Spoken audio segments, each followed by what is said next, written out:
اعوذ باللہ من الشیطان الرجیم بسم اللہ الرحمن الرحیم نحمدہ و نصلی علی رسول الکریم وعلی آلہ وصحبہ اجمعین رب اشرح لی صدری ویسر لی امری واحلل عقدۃ من لسانی یفقہوا قولی واجعل لی وزیرا من اہلی آمین رب العالمین سبحانک لا علم لنا الا ما علمتنا انک انت العلیم الحکیم۔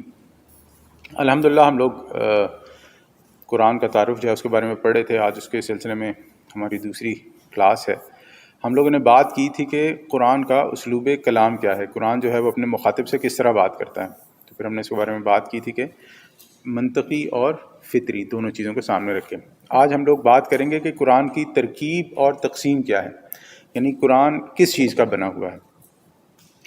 تو قرآن میں جو ہے وہ آیات ہیں۔ اوکے، ایسا کرتے ہیں، شروع سے سٹارٹ کرتے ہیں۔ سب سے پہلے حروف تہجی ہیں، الف با تا ثا، رائٹ بیٹے آپ تھوڑا سا آگے ہو جاؤ بیکاز آپ کے انٹرسٹ کی بات رہے گی۔ تو حروف تہجی ہیں الف با تا ثا، یہ مل کے ایک لفظ بنتے ہیں۔ میں نے حروف تہجی اس لیے کہا ہے کہ جب ہم سورہ بقرہ پڑھتے ہیں تو ہم کیا پڑھتے ہیں؟ الف لام میم، اور یہ الف لام میم بن کے ایک لفظ بنتا ہے، لیکن ہم لوگ اسے علم نہیں پڑھتے، الف لام میم پڑھتے ہیں، اسے حروف مقطعات کہتے ہیں۔ جو الفاظ ہیں وہ مل کے آیات بنتی ہیں۔ اب جیسے قرآن میں جو ہیں کچھ آیات جو ہیں وہ صرف دو لفظوں پر بھی ہیں، مثلا ہا میم یہ ایک آیت ہے۔ اس طرح ایک جملے پر بھی ہیں، مثلا والعصر یہ قرآن میں ایک جملہ ہے، زمانے کی قسم ہے۔ تو یہ بات ہوئی کہ حروف تہجی مل کے لفظ بنا، لفظ سے آیات بنی۔ آیت کا مطلب ہوتا ہے اللہ تعالیٰ کی نشانی۔ تو جتنی بھی قرآن کی آیات ہیں وہ سب اللہ تعالیٰ کی وزڈم اور اللہ تعالیٰ کی نالج کی، اللہ تعالیٰ کی حکمت اور اللہ تعالیٰ کی جو علم ہے اس کی نشانیاں ہیں۔ اور یہ آیات مل کے بناتی ہیں سورت، اور تمام صورتیں مل کے بناتی ہیں قرآن۔ آیات کہاں سے شروع ہوتی ہیں، کہاں ختم ہوتی ہیں، یہ نبی اکرم صلی اللہ علیہ وسلم نے ہمیں بتایا ہے۔ اسی طرح سورت کہاں سے شروع ہوتی ہے، کہاں ختم ہوتی ہے، یہ بھی اللہ کے رسول صلی اللہ علیہ وسلم نے ہمیں بتایا ہے۔ یہ کسی نے اپنی مرضی سے اس کا تعین نہیں کیا۔ اسی طرح آیات، ٹوٹل صورتیں کتنی ہیں قرآن کی، کیونکہ وہ آلریڈی پتہ لگ گیا، تو ٹوٹل صورتیں ہمارے پاس جو جمع ہوتی ہیں قرآن کی وہ 114 ہیں۔ اور جو قرآن کی آیات ہے وہ کتنی ہیں، اس کے بارے میں ایک اختلاف پایا جاتا ہے، ایک ڈفرینس آف اوپینین ہے کہ جو بسم اللہ الرحمن الرحیم ہے وہ تمام صورتوں کا حصہ ہے یا نہیں ہے۔ ہم جانتے ہیں کہ ایک صورت قرآن کی ایسی ہے جس میں بسم اللہ الرحمن الرحیم ہے، نہیں ہے، سورہ توبہ۔ لیکن ایک صورت ایسی ہے جس میں بسم اللہ الرحمن الرحیم اندر ہے، سورہ نمل۔ تو اس طرح یہ اگر ہم 113 کا عدد جو ہے وہ مائنس کر دیں، 113 کا فگر مائنس کر دیں تو تعداد بدل جائے گی، اور وہ ایڈ کر دیں تو تعداد بدل جائے گی۔ تو جتنے بھی جو بھی کہتا ہے کہ قرآن کی آیات کا نمبر یا تعداد کتنی ہے، وہ سب کسی نہ کسی دلیل کی بنیاد پہ بات کرتے ہیں۔ 6216، کچھ کہتے ہیں 6236، اور کچھ کے نزدیک 6666 ہیں۔ یہ ساری آیات جو ہیں وہ ڈفرینس آف اوپینین پر ہیں کہ کس کے پاس کس کی کیا دلیل ہے۔ جو لفظ سورت ہے وہ اردو کا لفظ سور جو ہے اس سے سین واو را، اس سے جو ہے ماخوذ ہے۔ اس کا مطلب ہوتا ہے کہ ایک سورت یہاں سے شروع ہو کے یہاں ختم ہوتی ہے تو یہ ایک فصیل ہے، اور اس کے بعد ایک نئی سورت شروع ہو جاتی ہے۔ کچھ صورتیں چھوٹی چھوٹی بھی ہیں، جیسے سورہ عصر جو ہے وہ چھوٹی ہے، سورہ کوثر 3 آیات۔ تو کچھ صورتیں چھوٹی ہیں اور کچھ صورتیں جو ہیں وہ بہت لمبی لمبی بھی ہیں، مثلا سورہ بقرہ جو ہے وہ 286 آیات ہیں۔ تو یہ بھی ایک تقسیم ہے۔ اسی طرح صورتوں کے بعد جو چھوٹا ہمیں ایک اس کے بعد ایک جو ہمیں لفظ ملتا ہے جس میں قرآن ڈیوائیڈڈ ہے، وہ ہے منزلیں یا حزب۔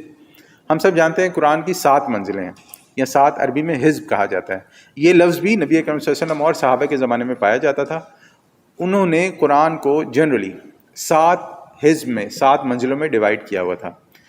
سورہ فاتحہ کو اگر نکال دیں، کیونکہ وہ قرآن کا پریفیس ہے، قرآن کا دیباچہ سمجھ لیں آپ، اگر ہم اسے نکال دیں تو اس کے بعد پہلے حزب میں 3 صورتیں، دوسرے میں 5، 7، 9، 11، 13، 6 ہو گئے، اور 7ویں میں 65۔ اس طرح حزب کی تقسیم ہے۔ اس کے بعد جو نیکسٹ تقسیم ہمیں ملتی ہے قرآن میں وہ پاروں کی ہے، سپارے ہم کہتے ہیں نا، 30 پارے ہیں، اور رکوع کی ہے۔ اب یہ سپاروں اور رکوع کی تقسیم نبی اکرم صلی اللہ علیہ وسلم کے زمانے میں نہیں تھی، یہ اس کے بعد کی گئی ہے۔ جو رکوع ہیں بیسیکلی اس میں جو سبجیکٹ آیت میں بیان کیا جا رہا ہے وہ کہاں سے شروع ہوتا ہے اور کہاں ختم ہوتا ہے، کیونکہ ہمارے پاس جو بڑی بڑی صورتیں ہیں ان میں ڈفرینٹ سبجیکٹس ہوتے ہیں۔ تو جو رکوع ہوتا ہے اس میں وہ سبجیکٹ بتاتے تھے کہ یہ سبجیکٹ یہاں سے شروع ہو کے یہاں ختم ہو رہا ہے، اور اس کے بعد دوسرا سبجیکٹ شروع ہو رہا ہے۔ البتہ جو پارے ہیں ان میں ان کی تقسیم میں ایسا کچھ نہیں ہے. وہ ایسا لگتا ہے کہ جیسے کسی نے پورا قرآن پکڑا, اسے 30 پر ڈیوائڈ کیا اور اس کے پارے بنا دیا. یہ چیز آپ کے سامنے آ گئی. اس کے بعد قرآن کا جو ہمارے پاس جو قرآن ہے اس کا سیکوینس کیا ہے, اور جس طرح قرآن نازل ہوا تھا اس کا سیکوینس کیا ہے, یعنی ترتیب نزولی اور ترتیب مصحف. قرآن کو جو ہمارے پاس قرآن ہے اسے اردو میں مصحف کہتے ہیں. تو جو جس ترتیب سے قرآن نازل ہوا ہے نبی اکرم صلی اللہ علیہ وسلم پر وہ ڈیفرنٹ ہے. پہلی وہی جو نازل ہوئی سورہ علق کی آیات, اقرأ بسم ربک الذی خلق, اب اس کا جو نمبر ہے قرآن میں وہ سورت کا نمبر جو ہے وہ 96 جا کے کہیں آتا ہے, 96 یا 86 غالباً, میں کنفیوز ہو رہا ہوں. لیکن جو وہی اتری ہے, جو ریویل ہوئی ہے, وہ پہلے نمبر پر ہے. تو ہمارے پاس جو مصحف ہے, جو قرآن ہے, وہ اس سے ڈیفرنٹ ہے جس طرح نبی اکرم صلی اللہ علیہ وسلم پر نازل ہوا. اس کی وجہ یہ ہے کہ جب قرآن نازل جس طرح نبی اکرم صلی اللہ علیہ وسلم کو ضرورت ہوتی تھی ویسے ویسے قرآن ان کو دیا جاتا تھا. لیکن جو اصل قرآن جو مصحف ہے اس کی ترتیب وہی ہے جو قرآن لوح محفوظ پر. تو یہ بات ایک آپ لوگوں کے سامنے لانی تھی. اسی طرح ایک چیز اور قرآن کے بارے میں, یا قرآن کی شان ایک یہ ہے کہ اس کے عجائب کبھی ختم نہیں ہوں گے.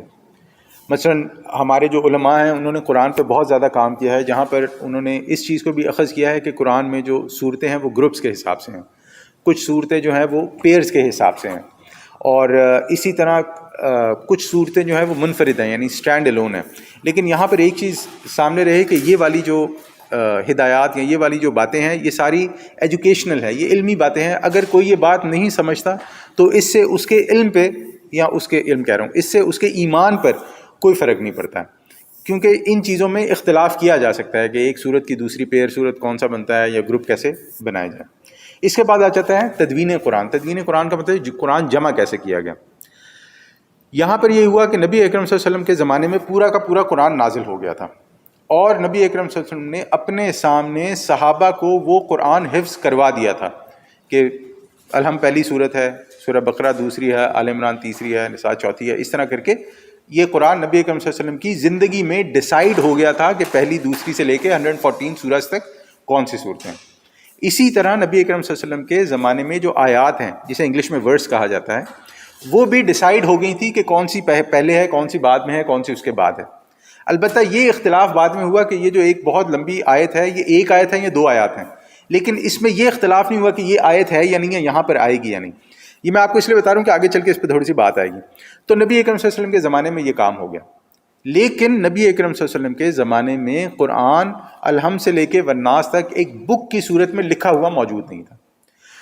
اس کے بعد زمانہ آیا حضرت ابوبکر رضی اللہ تعالیٰ عنہ کا. اب حضرت ابوبکر رضی اللہ تعالیٰ عنہ کے زمانے میں جنگیں ہوئیں, اور اس میں جب سے مشہور ہے جنگ یمامہ, اس میں بہت سارے حفاظ جو ہیں وہ شہید ہو گئے. اب یہاں پر ایک بات اور میں آپ کے سامنے رکھ دوں کہ ہمارے پاس جو قرآن پہنچا ہے وہ سینہ در سینہ, یعنی کہ قول در قول پہنچا ہے. قرآن کی حجت جو ہے وہ لکھی ہوئی نہیں ہے کہ کیونکہ ایک لکھی ہوئی کتاب فلانی جگہ موجود ہے اور اگر یہ اسے ٹیلی کرتا ہے تو یہ قرآن ہے, نہیں ہے, ایسی بات نہیں ہے. نبی اکرم صلی اللہ علیہ وسلم کے زمانے سے لے کر آج تک قرآن لوگ پورے کا پورا حفظ کرتے ہیں, اور یہ ہمارے پاس اس کی یعنی کہ جو ہم تک پہنچنے کی جو روایت ہے, یعنی جو نریشنز ہیں وہ ایسے ملتی ہیں. تو بہرحال پھر زمانہ آیا حضرت ابوبکر رضی اللہ تعالیٰ عنہ کا. اب حضرت ابوبکر رضی اللہ تعالیٰ عنہ کے زمانے میں جب جنگیں ہوئیں تو بہت سے حفاظ شہید ہو گئے. تو حضرت عمر رضی اللہ تعالیٰ عنہ نے کہا کہ بھئی ایسا ہے کہ حضرت ابوبکر کو کہا کہ ہم لوگ اس قرآن کو ایک بک کی صورت دے دیتے ہیں تاکہ لوگوں میں کوئی کنفیوژن پیدا نہ ہو. تو حضرت ابوبکر پہلے تو تھوڑا سا ہچکچائے کہ جو کام نبی اکرم صلی اللہ علیہ وسلم نے نہیں کیا وہ میں کیسے کروں.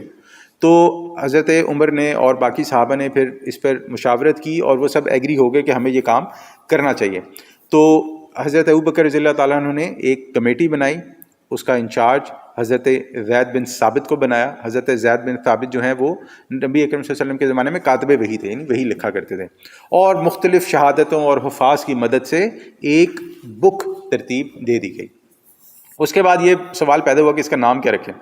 تو حضرت ابوبکر کے زمانے میں ہی حضرت عبداللہ بن مسعود کی تجویز پر اس کا نام مصحف رکھا گیا. اس کے بعد نیکسٹ پرابلم کیا ہوئی؟ نیکسٹ پرابلم یہ ہوئی کہ جیسے جیسے مسلمان ترقی کرتے گئے, آگے بڑھتے رہے, تو مسلمانوں کے پاس جو ہے جگہ زیادہ ہوتی گئی, لوگ اسلام میں داخل ہوتے گئے. اب جیسے جیسے لوگ اسلام میں داخل ہوتے گئے تو ایک جو پرابلم نیا کھڑا ہونا شروع ہوا یہ ہوا کہ قرآن کو پڑھنے کا کیا طریقہ ہے.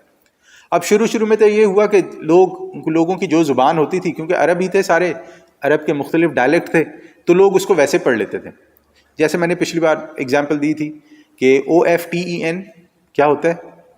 OFTEN how do you pronounce that? Often, right? OFTEN یہاں پر، لیکن دنیا کی کئی جگہیں ہیں جہاں پہ آپ اسے آفن پڑھتے ہیں.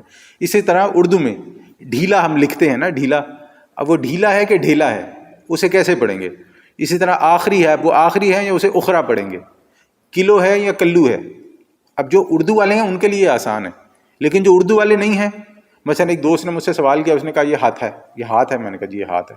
اس نے کہا اس کے ساتھ آپ آگے چھوٹی یہ لگاتے ہیں تو وہ ہاتھی ہی بن جاتا ہے. اب وہ ہاتھ اور ہاتھی کا تو کوئی وہ ہے ہی. جو اردو والے ہیں انہیں یہ مسئلہ نہیں ہے. اسی طرح جو عربی والے تھے انہیں زیادہ پرابلم نہیں تھا، لیکن جب دوسرے لوگ بھی آنا شروع ہوئے تو پھر زبان میں بڑے مسئلے شروع ہو گئے.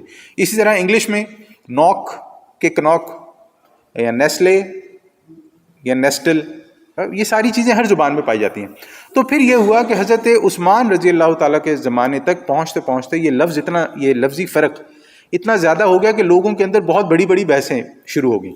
تو حضرت عثمان نے کیا کیا کہ انہوں نے صحابہ کی کمیٹی تشکیل دی اور تمام کے تمام جو ٹیکسٹ تھے، جو رسم الخط تھے، ان کو جمع کیا اور سب کو ایک ٹیکسٹ پر، یعنی ان سب کو جمع کر کے، ان سب کمیٹی بنا کے وہ جتنے رسم الخط تھے ان سب کو سٹینڈرڈ کر کے ایک ٹیکسٹ معین کر دیا کہ بھئی اب سے یہ قرآن کا آفیشیل ٹیکسٹ ہے، تاکہ لوگوں کے اندر سے یہ ابہام، یہ کنفیوژن بھی ختم ہو جائے کہ کون سا لفظ کیسے پڑھا جائے گا. اور اس پر بھی تمام صحابہ کا کنسنسس ہوا، میوچل کنسنسس، تمام صحابہ مان گئے. اس کا آفیشیل ورژن تیار کیا گیا، 7 کاپیاں آفیشیل ورژن کی تیار کی گئیں. مکہ میں ایک رکھی گئی، مدینہ میں رکھی گئی، مکہ میں بھیجی گئی، پھر اسی طرح دمشق، کوفہ، یمن، بحرین اور بصرہ بھیج دی گئی. تو اس طرح 7 آفیشیل کاپیز. ان میں سے ایک کاپی جو ہے وہ آج بھی ترکی کا کوپ تابی میوزیم ہے، اس میں موجود ہے. حضرت عثمان رضی اللہ تعالیٰ عنہ کے پاس وہ کاپی تھی، اور جب حضرت عثمان رضی اللہ تعالیٰ عنہ کو شہید کیا گیا تو ان کے خون کا جو خون ہے وہ آج بھی اس مصحف پر موجود ہے جو وہاں پر پڑا ہوا. بہرحال یہ بات ہوگی جی آفیشیل ٹیکسٹ کی. اس کے بعد آتے ہیں قرآن مجید کا موضوع کیا ہے، قرآن مجید کا جو ٹاپک ہے وہ کیا ہے. تو ہم سب جانتے ہیں کہ یہ قرآن کا ٹاپک کیا ہے، کوئی گیس کرنا چاہے گا؟ ہدایت ہے، گائیڈنس ہے، بالکل ایسے ہی ہے. اچھا، قرآن کا ٹاپک ہدایت ہے جنرلی انسانوں کے لیے، لیکن اس میں اور مختلف چیزیں بھی پائی جاتی ہیں. اس میں ڈھونڈنے والے کو فلسفہ بھی مل جائے گا، ڈھونڈنے والے کو سائنس بھی مل جائے گی، ڈھونڈنے والے کو جو ہے وہ ستاروں سے متعلق باتیں بھی مل جائیں گی، مل بڑا کچھ جائے گا. لیکن یہ ہدی للناس ہے، لوگوں کے لیے گائیڈنس ہے قرآن. یہ بات ہمارے لیے سمجھنی بہت ضروری ہے. اب ہم تھوڑی سی بات کرتے ہیں کہ جو نالج ہے، جو گائیڈنس ہے، یہ بیسیکلی نالج کی بات ہے کہ انسان کا جو علم ہے وہ 2 طریقوں کا ہے. ایک ہے اس فزیکل ورلڈ کا علم، ہمارا جسم ہے، ہمارے اور ہمارے جو برتنے کی چیزیں ہیں جو اس فزیکل ورلڈ میں ہیں، ایک اس کا علم ہے. وہ ہم لوگ کیسے حاصل کرتے ہیں؟ اللہ تعالیٰ نے ہمیں 5 سینسز دی ہیں، سونگنا، دیکھنا، چکھنا اور جو 2 باقی ہیں. تو اس سے ہم لوگ کیا کرتے ہیں؟ ڈیٹا جمع کرتے ہیں. جو ڈیٹا جمع ہوتا ہے اس کو ہمارا دماغ پروسیس کرتا ہے، اور اس پروسیسنگ کے بعد ایک رزلٹ نکل آتا ہے، اور ہم مان لیتے ہیں کہ بھئی 2 + 2 = 4. یہ جب ڈیسائیڈ ہو جاتا ہے تو جو ہماری نیکسٹ آنے والی جنریشن ہے اس کو اس پہ کام نہیں کرنا پڑتا، اور پھر وہ اسی رزلٹ کو لے کر اس پر دوبارہ نئی ریسرچ کر کے نئے علوم دریافت کرتی ہے. جو ہمارے روز اس میں جو نئی ایجادات ہو رہی ہیں وہ اسی طرح سے ہی ہو رہی ہیں. جو بھی انوینشنز ایسی ہوتی ہیں کہ روز یا ہر کچھ دیر بعد جو ہے وہ ایک انوینشن ہو رہی ہے. یہ تو ہو گیا وہ جو دنیاوی علم ہے. کیا یہ حضرت آدم علیہ السلام کو دیا گیا تھا؟ بالکل. یہ جب اللہ تعالیٰ نے حضرت آدم علیہ السلام کی تخلیق کی تھی تو فرشتوں نے کیا پوچھا تھا؟ اتجعل فیہا من یفسد فیہا ویسفک الدماء، کہ اللہ تعالیٰ آپ وہ انسان بنا رہے ہیں جو زمین پہ جا کر جو ہے وہ جھگڑا کرے گا، فساد کرے گا اور ایک دوسرے کا خون بہے گا. تو اللہ تعالیٰ نے کہا بھی جو میں جانتا ہوں تم نہیں جانتے. اور اللہ تعالیٰ نے فرمایا کہ میں نے آدم کو سکھا دیا، وعلم آدم اسماء کلھا، کہ آدم کو تمام نام سکھا دیے اللہ تعالیٰ نے. تو یہ جو اللہ تعالیٰ نے ہمارے اندر علم رکھا تھا یہ اسی کا ظہور ہے جو ہم لوگ دیکھتے ہیں. اور دوسری طرف دوسرا علم کون سا ہے جس کے لیے انسان کو ضرورت ہے؟ اب دوسرا علم وہ ہے جو ہدایت ہمیں درکار ہے اپنی یہ زندگی گزارنے کے لیے. دیکھیں اس ہدایت کا نام ہے ایمان. جب ایک انسان پیدا ہوتا ہے اور وہ شعور میں آتا ہے تو وہ سب سے یہ پہلے جو اس کے ذہن میں بات یہی آتی ہے جب انسان شعور سے سوچتا ہے کہ میں کیوں پیدا ہوں, اللہ تعالیٰ نے مجھے کیوں بنایا ہے, اس دنیا میں کیوں بھیجا ہے, یہ دنیا کیا ہے, یہ کائنات کیا ہے, میری زندگی کا مقصد کیا ہے. تو یہاں پر اس ہدایت کی ضرورت ہوتی ہے جسے کہا جاتا ہے ہدایت عملی, یعنی وہ گائیڈنس آپ کو چاہیے کہ آپ نے اس دنیا میں کیسے رہنا. اور یہاں پر آ کر جو میں نے کہا تھا علم کے دو گوشے ہیں, تو ایک ہماری اس physical life, physical world, physical body کے لیے ہے, اور ایک جو ہماری اسپریچول لائف ہے, جو ہمارے اندر روح ہے, اس کی ہدایت کے لیے, ایمان کے لیے ایک ہمارے پاس ایک قرآن کے اندر اس کی ہدایت موجود ہے. اس پر ہم آگے جا کے تھوڑی سی بات کریں گے, ابھی میں اس کو زیادہ وہ نہیں کر رہا ہوں. تو ہم نے بات کیا کہ قرآن کا اصل موضوع جو ہے وہ ہدایت ہے, اور وہ بھی ہدایت ایمانی, یعنی ایمان کی ہدایت جو ہے وہ اصل میں. اب یہاں پر ایک اور چیز, اب ہم اپنے علم کی طرف آئیں, انسان کے علم کی طرف آئیں, تو انسان کے علم کے 3 دائرے ہیں, ہم اسے 3 کیٹیگریز میں ڈیوائڈ کر سکتے ہیں. ایک ہے علم بالحواس, جو ہم دیکھتے ہیں, سنتے ہیں, ہاتھ لگاتے ہیں, اس کو جمع کرتے ہیں, اس سے رزلٹ نکالتے ہیں. ایک ہے علم بالعقل, کچھ ایسی چیزیں ہیں جو ہم عقل سے سمجھتے ہیں, اور عقل اس معلومات کو پروسیس کرتی ہے اور انسان کسی نتیجے پہ پہنچ جاتا ہے. اور ایک تیسرا علم ہے جو عقل اور حواس سے ماوراء ہے, یہ وہ اسپریچویلٹی ہے جس کا نزول قلب پر ہوتا ہے. اسی طرح آپ دیکھیں کہ اللہ تعالیٰ نے جو وحی بھیجی نبی اکرم صلی اللہ علیہ وسلم کی طرف, وہ وحی نبی اکرم صلی اللہ علیہ وسلم کے دل پر اتاری گئی. تو یہ بات ایک میں آپ کے سامنے رکھنا چاہ رہا تھا. اس کے بعد ہم باتیں ہیں کہ قرآن کو سمجھنے کے اصول کیا ہیں, قرآن کو کیسے سمجھا جائے گا. اس میں ہم پہلے بھی تھوڑی سی بات کر چکے ہیں کہ قرآن جو ہے, آپ قرآن کو یہ سمجھیں کہ جب کوئی اپنے والدین اپنے بچے سے بات کرتے ہیں, ہمارے والدین جب ہم سے اپنے بچوں سے بات کرتے ہیں, تو وہ اپنے بچوں کو فطری طور پر بھی سمجھاتے ہیں, جذباتی طور پر بھی سمجھاتے ہیں, عقل سے بھی سمجھاتے ہیں. تو آپ یہ سمجھیں کہ قرآن کا جو طریقہ ہے بات کرنے کا, وہ پلس مائنس یہی ہے. قرآن میں اللہ تعالیٰ انسان کو منطقی طور پہ بھی سمجھاتا ہے اور فطری طور پہ بھی سمجھاتا ہے, لیکن زیادہ جو زور ہے وہ اللہ تعالیٰ انسان کی فطرت پر دیتا ہے, کہ اللہ تعالیٰ نے, کیونکہ ہمارے اندر جو روح موجود ہے, اس روح کے اندر اللہ تعالیٰ کی پہچان رکھی ہوئی ہے, کیونکہ وہ اللہ تعالیٰ کی ہی طرف سے آئی ہے. تو ایک یہ چیز بھی آپ کے سامنے رکھنی تھی. اس کے بعد اگلی بات کہ قرآن کریم میں کس قسم کے آیات موجود ہیں. تو قرآن میں 2 قسم کی آیات ہیں. ایک وہ ہیں جو محکم ہیں, یس اینڈ نو, یہ کرنا ہے, یہ نہیں کرنا ہے, یہ حلال ہے, یہ حرام ہے, یہ صحیح ہے, یہ غلط ہے, جسے کہتے ہیں محکم قطعی, کہ جس کے بارے میں شیورٹی ہوتی ہے یس یا نو میں. جو عملی حصہ ہے قرآن کا وہ یس یا نو پر ہے, ڈوز اینڈ ڈونٹس پر ہے, عملی حصہ جو آپ نے دنیا میں رہنا ہے. اور جو متشابہات میں ہیں اس میں بھی 2 قسم کی چیزیں ہیں. کچھ متشابہات, ڈاؤٹ فل آیات, یعنی جو ہمیں سمجھ میں نہیں آتی, وہ ایسی ہیں جو ہو سکتا ہے قیامت تک ہی ویسی رہیں گی. جنت کی حقیقت کیا ہے, جہنم کی حقیقت کیا ہے, قبر کے اندر کیا ہوتا ہے, عالم برزخ کا کیا معاملہ ہے, ہم یہ نہیں جان سکیں گے. اللہ عالم آگے کوئی ٹیکنالوجی ہے, لیکن ابھی تک جو ہے اس میں دیا ہے کہ یہ وہ چیزیں ہیں جو ہم کبھی نہیں جان سکتے. لیکن کچھ متشابہات, کچھ ڈاؤٹ فل چیزیں ایسی ہیں جو زمانے ٹائم کے ساتھ ساتھ کلیئر ہوتی جاتی ہیں. مثلا آج سے 100 ایئرز پہلے بھی, 100 سال پہلے بھی, اگر کوئی یہ کہتا کہ ایک انسان کا جتنا بھی اعمال نامہ ہے وہ جمع کیا جا سکتا ہے, تو لوگ اس بات کو ماننے کو تیار نہیں ہوتے کہ یہ کیسے ممکن ہے کہ اتنا اعمال نامہ ایک انسان 40, 50, 100, 200 سال زندہ ہے, تو وہ کیسے لکھا جائے گا. لیکن آج ہم جانتے ہیں کہ ڈیٹا کلیکشن کوئی بڑا پرابلم نہیں ہے, یہ کیا جا سکتا ہے. تو اس طرح یہ چیزیں, یعنی کہ یہ 3 چیزیں ہماری سمجھ میں آتی ہیں. اگلی بات کی طرف آتے ہیں کہ قرآن کی تفسیر اور تعویل, اس میں کیا فرق ہے. تفسیر کا مطلب ہوتا ہے کسی شے کو کھول دینا, اس کو واضح کر دینا, روشن کر دینا. اور تعویل کا مطلب ہوتا ہے کسی شے کا اصل مقصد جاننا, اس کی اصل حقیقت جاننا. یہ ہے تفسیر اور تعویل میں فرق. اچھا, اب یہ تفسیر اور تعویل جو ہے یہ بھی یہ تو آپ کے سامنے رکھ دیا. اب یہ جو تعویل ہوتی ہے یہ بھی 2 قسم سے بیان کی جاتی ہیں. یہاں آپ اسے تفسیر اور تعویل سمجھ لیں, ہمارے عموماً ایک ہی لفظ میں استعمال ہوتے ہیں, لیکن یہ میں نے آپ کو فرق بتا دیا. لیکن آپ بس اسے سمجھنے کے لیے بات یاد رکھیں کہ جب قرآن کی ایکسپلینیشن دی جاتی ہے تو ہمارے سامنے 2 چیزیں واضح ہونی چاہیے. ایک یہ کہ قرآن جب نازل ہوا تو اس وقت کے حالات کیا تھے. اس وقت تو عربس تھے, صحرا میں, ڈیزرٹ میں رہتے تھے, ان کا ایک اپنا کلچر تھا, ان کی ایک اپنی تہذیب تھی, اس کے مطابق وہ قرآن کو سمجھتے تھے، یا اس کے مطابق اللہ کے رسول صلی اللہ علیہ وسلم ان کو وہ چیز سمجھاتے تھے. یہ ہو گئی خاص ایکسپلینیشن، تعویل خاص. ایک ہوگی تعویل عام جو آج کے حساب سے کی جائے گی. آج ہمارے پاس ٹیکنالوجی ہے، آج ہمارے پاس ذرائع مختلف ہیں، آج ہمارے پاس مسافتیں کم ہو گئی ہیں، علم زیادہ ہو گیا ہے.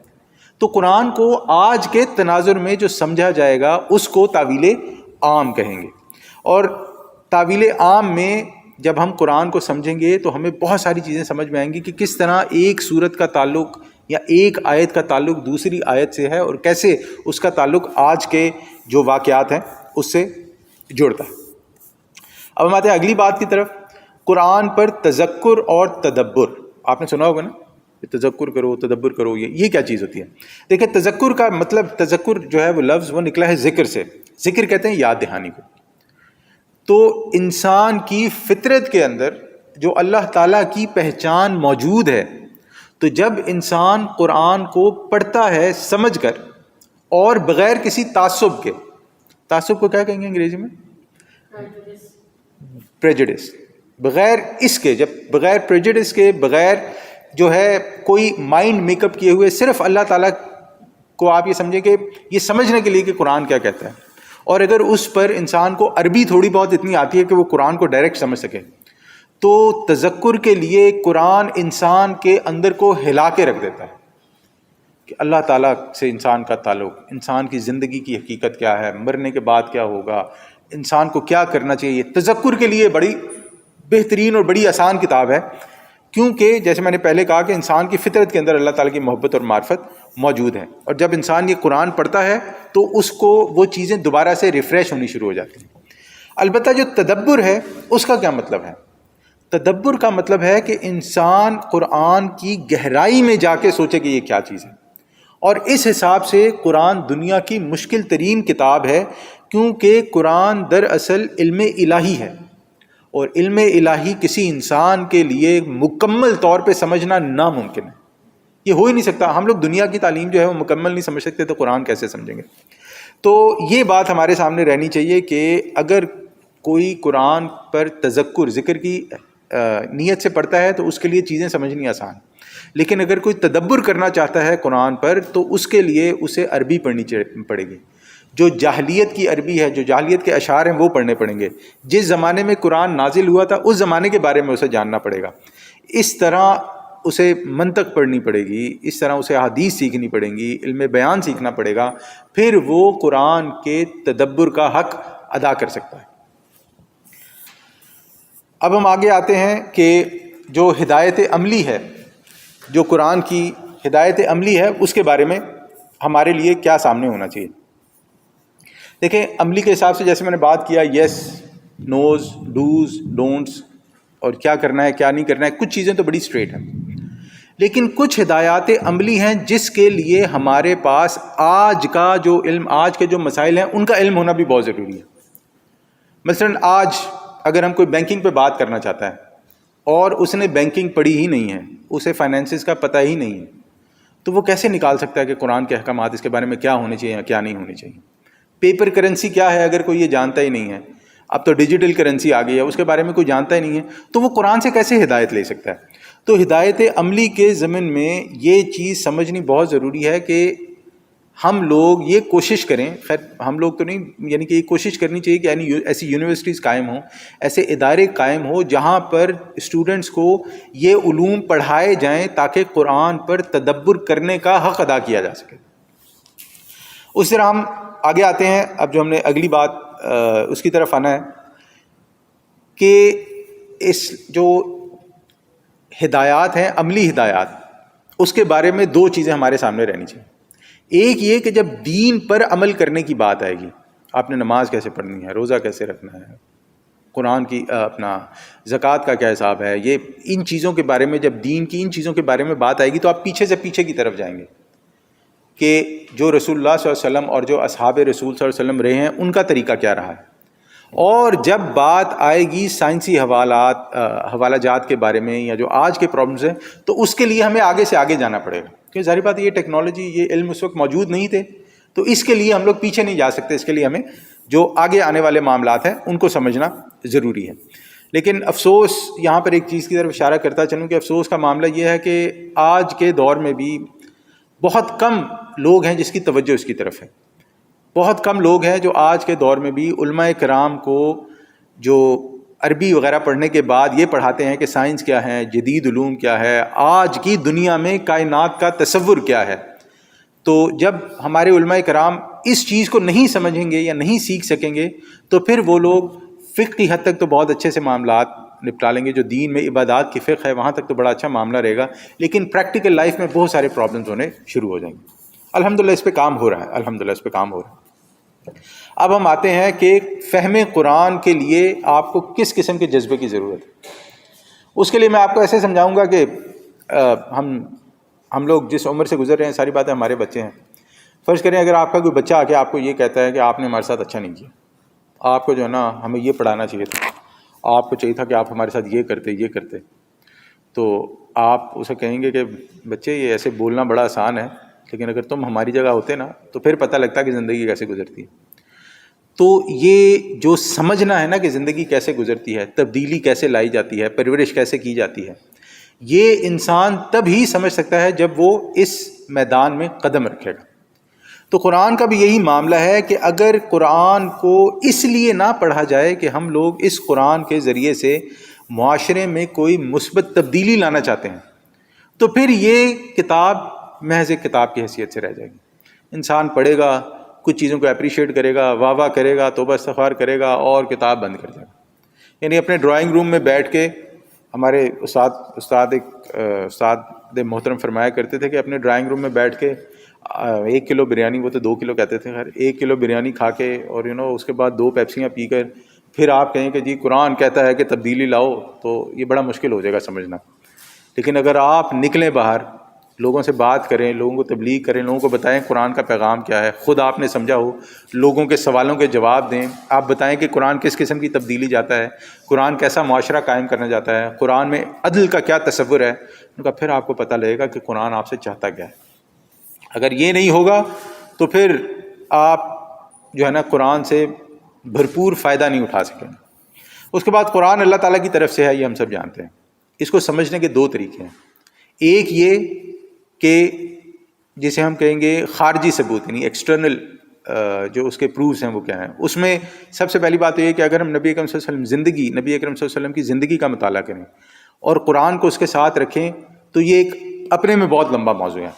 تو جو خارجی آپ کہیں گے ثبوت ہیں اس کے بارے میں, وہ تو نبی اکرم صلی اللہ علیہ وسلم اور قرآن کو جوڑ کر دیکھا جائے, پڑھا جائے تو ہمارے سامنے آ جائیں گے. اور جو داخلی ثبوت ہیں وہ یہ ہوگا کہ جب انسان بنیادی عربی سیکھ کر بغیر کسی تعصب کے قرآن پڑھے گا تو قرآن اس پر اپنا آپ کھولنا شروع کر دے گا, اور پھر آپ کا دل اس بات کی گواہی دے گا کہ یہ قرآن اللہ تعالیٰ کی طرف سے ہی ہو سکتا ہے.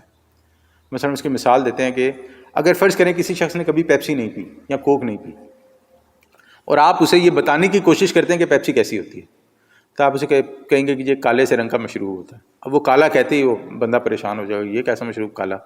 اچھا پھر آپ کہیں گے وہ میٹھا ہوتا ہے. اب وہ کالا اور میٹھا ہونا جو ہے وہ تو ایک اور اس کے لیے جو ہے وہ مسئلہ پیدا کر دے گا. اچھا پھر آپ کہیں گے وہ کالا تو میٹھا اور ہوتا ہی ہے, اس کے وہ کاربونیٹڈ بھی ہوتا ہے, یعنی اس کے اندر سے بلبلے بھی نکلتے ہیں. آپ سوچیں جس شخص نے کبھی پیپسی نہیں پی, یہ اس قسم کی ڈسکرپشن اس کے لیے پیپسی کیا بیان کر دے گی. لیکن اگر وہ شخص یا سر فرض کریں کہ 100 150 200 لوگ یہی کہہ رہے ہیں, وہ کہتے ہیں اگر ایسا ہوگا تو ایسا ہوتا ہوگا. لیکن اگر وہ شخص پیپسی پی لے گا تو پھر ہوگا سے ٹرانسفارمیشن ہوگی کہ ایسا ہے. یہی بات انسان کے دل کی گواہی کی ہے کہ جب تک انسان قرآن سے رابطہ قائم نہیں کرے گا, تعلق قائم نہیں کرے گا, تب تک ہوگا والا معاملہ ہی رہے گا, اور ایسا ہے تک پہنچنے میں بڑا مشکل ہو جائے گا. اب ہم آتے ہیں کہ اس طرف آتے ہیں کہ نبی صلی اللہ علیہ وسلم کو جو قرآن دیا گیا, اصل میں اس قرآن کی حیثیت کیا ہے. دیکھیں سب سے پہلی بات تو یہ سمجھ لیں کہ اللہ کے رسول صلی اللہ علیہ وسلم اور قرآن آپس میں جڑے ہوئے ہیں. یعنی کہ اگر ہم رسول اللہ صلی اللہ علیہ وسلم اور قرآن کو علیحدہ کریں گے تو بہت سارے ایسے کوشچنز ہمارے ذہن میں پیدا ہو جائیں گے کہ جو ہم لوگوں کے لیے جسٹیفائی کرنا بہت مشکل ہوگا. اگر ہم جسٹیفائی کرنے کی کوشش کریں گے تو بہت بڑا میس کریٹ کر دیں گے.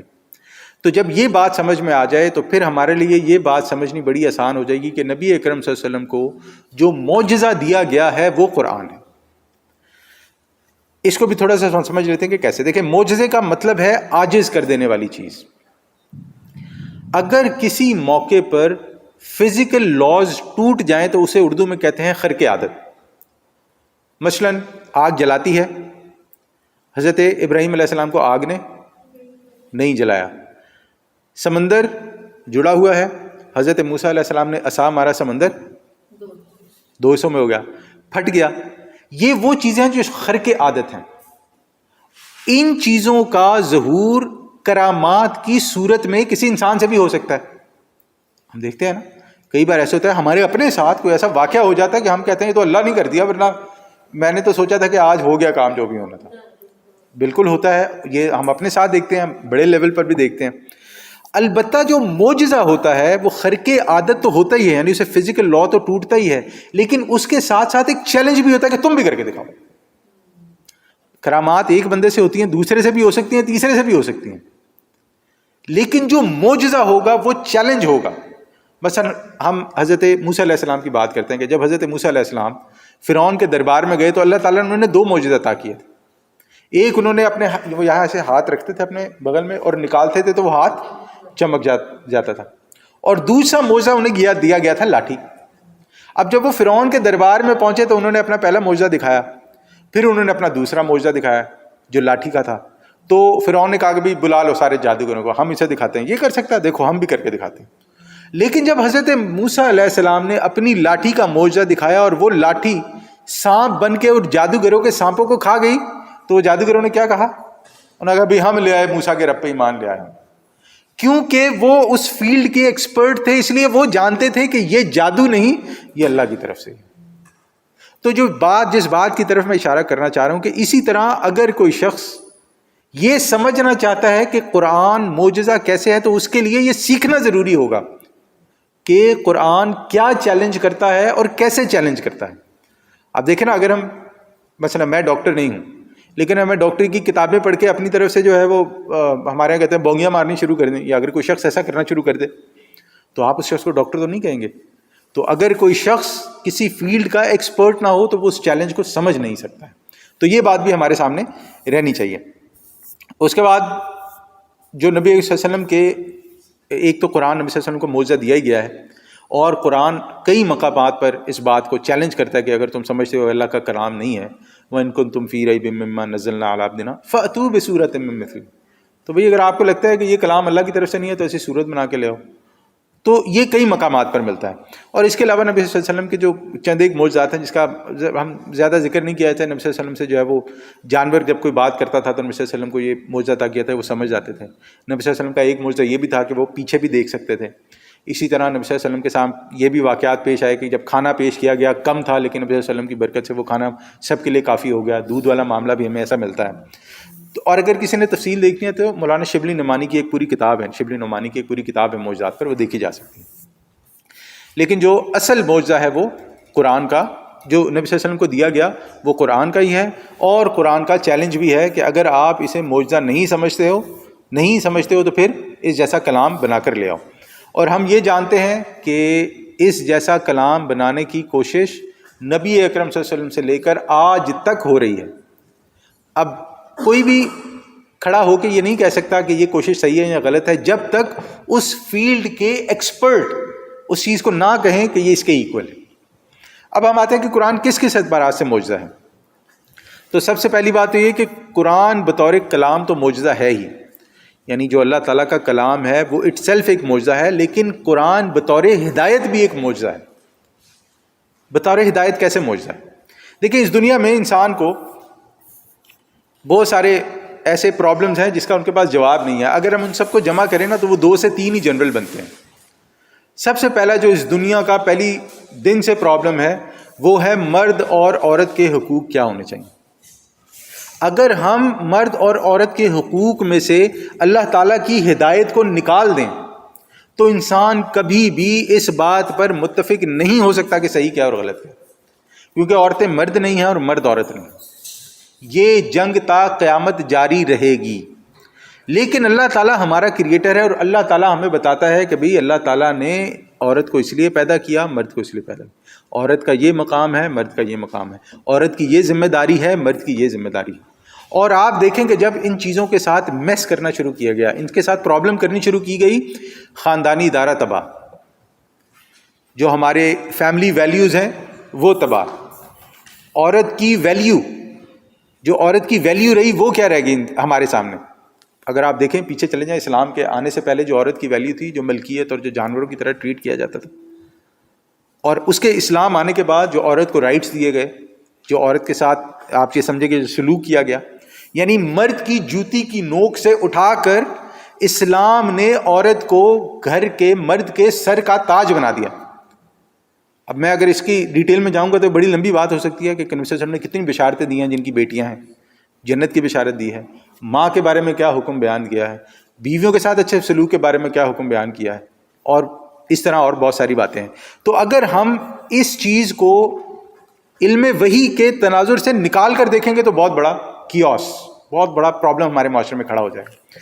تو یہ چیز ہمارے سامنے ہونی چاہیے کہ الحمدللہ قرآن جو ہمیں ہدایات دیتا ہے مرد اور عورت کے بارے میں، اس کی وجہ سے ہمارے خاندان کا ادارہ آج بھی برقرار ہے. اور اگر کوئی ادھر ادھر چھوٹے موٹے پرابلمز آتے ہیں تو آج بھی ہم لوگ ایک دوسرے کے ساتھ مل بیٹھ کر مسئلے حل کر لیتے ہیں الحمدللہ. دوسرا جو ایک بہت بڑا پرابلم اس دنیا میں ہے وہ ہے سرمایہ داری کے بارے میں، بزنسز کے بارے میں، فائنینشیل ٹرانزیکشنز کے بارے میں. کس کا پیسہ، کس کا آئیڈیا، کس کی محنت، کیسے بانٹیں گے، پرسنٹیج کیسے رکھیں گے. اگر یہ پیسے والے کو یہ اختیار دیا جائے تو ظاہری بات ہے وہ تو بیچارے مزدور کو نچوڑ کے اس کا پسینہ جو ہے وہ بھی پی لے گا. اور اگر یہ چیز مزدور کو دی جائے تو وہ ظاہری بات ہے اپنے لیے ایسی. تو خاندانی ادارے کے بعد جو دوسرا بڑا پرابلم ہے وہ فائنینشیل ٹرانزیکشنز کا ہے. اس کے بارے میں بھی اگر ہم لوگ قرآن کی ہدایت کو نکال دیں تو اس کا بیلنس کیسے کیا جائے گا، یہ اس دنیا میں ایک بہت بڑا پرابلم ہے. اسی لیے آپ دیکھیں کہ کیپٹلزم بن گیا، سوشلزم بن گیا، ایسے ایسے ازم دنیا میں وجود میں آ گئے کہ بھئی یہ ریاست یہ کرے گی اور لوگ یہ کریں گے اور فلانی یہ ذمہ داری نبھانی ہے ذمہ داری. اب ہم آتے ہیں اس کے نیکسٹ بات کی طرف. آخری دو ٹاپکس ہیں. قرآن مجید کے ساتھ ہمارا تعلق کیا ہے، ہمارے لیے قرآن مجید کی کیا حیثیت ہے. تو ہم سب یہ جانتے ہیں کہ اللہ تعالیٰ فرماتا ہے قرآن کے بارے میں کہ قرآن ھذا القرآن حبل اللہ و نور مبین، یہ نبی صلی اللہ علیہ وسلم کی حدیث ہے. اور قرآن میں اللہ تعالیٰ فرماتا ہے واعتصموا بحبل اللہ جمیعا ولا تفرقوا. یہ قرآن ایک ایسی رسی ہے ہمارے پاس کہ جس کا ایک سرا ہمارے پاس ہے اور دوسرا سرا موجود آسمانوں پر اللہ تعالیٰ کی طرف ہے. جب ہی ہمیں مسائل کا مسئلہ ہوگا تو ہم لوگ اس تعلق کی بنا پر اللہ تعالیٰ کی طرف رجوع کریں گے اور انشاءاللہ ہمیں اس کا کوئی نہ کوئی جو حل ہے وہ مل ہی جائے گا. لیکن ایک دوسرے اعتبار سے یہ سمجھنا بہت ضروری ہے، جب ہم کہتے ہیں کہ قرآن رسی ہے، اس کو مضبوطی سے پکڑو، تو اس کا مطلب ہے کہ اللہ تعالیٰ سے ہمارا تعلق مضبوط ہونا چاہیے. اس قرآن کے ذریعے سے ہمیں اللہ تعالیٰ کے قریب سے قریب تر ہوتے رہنا چاہیے. اس کے بعد آخری موضوع پر بات کریں گے اور آج کی کلاس کو ہم پورا کریں گے کہ مسلمان پر قرآن مجید کے کیا حقوق ہیں. ظاہری بات ہے کچھ قرآن کے حقوق بھی ہماری طرف نکلتے ہیں، ویسے تو بہت زیادہ ہیں، لیکن اگر ہم لوگ اسے بند کریں جو ہے کچھ پوائنٹس میں اس کو سمرائز کریں تو سب سے پہلی بات یہ کہ قرآن کو مانا جائے جیسا کہ اسے ماننے کا حق ہے. ایمان ہمارا قرآن پر ہونا چاہیے جیسے ایمان لانے کا حق ہے، اس کی جو شرائط ہیں وہ پوری کی جائیں. اور قرآن کی تعظیم ہمارے سامنے ہونی چاہیے کہ قرآن ایک انگلش میں اسے کہتے ہیں گریٹنس، ایک گریٹ بک ہے. دوسرا اسے پڑھا جائے جیسے اس کے پڑھنے کا حق ہے، تجوید کو سیکھا جائے، تلاوت کی جائے، طریقے سے پڑھا جائے، اس کو جو اس کے بارے میں یعنی کہ ایک جو غلطیاں ہیں پڑھنے میں وہ کیا ہیں ان کو سیکھا جائے. تیسری چیز اس پہ ہم نے بات بھی کیا ہے کہ اسے کیسے سمجھا جائے، اسے ویسے سمجھا جائے جیسے اسے سمجھنے کا حق ہے، تذکر اور تدبر کے بارے میں جو ہماری بات ہو. چوتھی بات یہ ہے کہ اس پر عمل کیا جائے جیسے قرآن پہ عمل کرنے کا حق ہے. کیا حکم ہے، کیسے کرنا ہے، اسلام کس چیزوں کو اسٹیبلش کرنے کی دعوت دیتا ہے، کیا کرتا ہے، ان ساری چیزوں کو سمجھا جائے. اور پانچویں بات جو سب سے امپورٹنٹ ہے کہ قرآن کو دوسروں تک پہنچایا جائے، اسے پھیلایا جائے، اسے عام کیا جائے. لوگوں کے اندر یہ شعور پیدا کیا جائے کہ وہ قرآن سے جڑیں تاکہ انسان کی زندگی میں مثبت تبدیلیاں آنی شروع ہو جائیں انشاءاللہ. تو آج کی بات الحمدللہ ہم لوگ یہاں تک ہی رکھیں گے. اگر آپ کے ذہن میں کوئی سوال ہو، یہ ذرا ٹیکنیکل موضوع تھا اس لیے میں نے زیادہ اس پہ نا تفصیلات بیان نہیں کی ہیں.